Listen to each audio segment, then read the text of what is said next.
Hi friends, నేను మీ chicken shop రెడ్డిని. Friends, ఈరోజు లంచ్ టైంకి ఏం తింటున్నానో చూస్తారా? నోరు ఊరుతుంది. ఆ వెరైటీ ఏందో మీకు చూపిస్తాను. రైట్, టంటడాయ్. పన్నీరు వంకాయ మిక్సింగ్ చేశారు. చూడండి. ఓయ్, బఠానీలు కూడా ఉంటాయి కదా. పన్నీరు వంకాయ బఠానీ.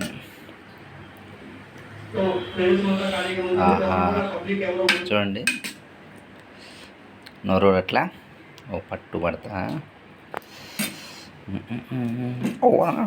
ఓహో, గరం గరంగా ఉంది.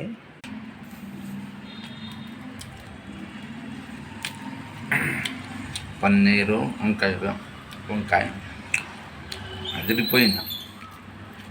మిక్సింగ్ మామూలుగా ఇలా బీభత్సమైన టేస్ట్.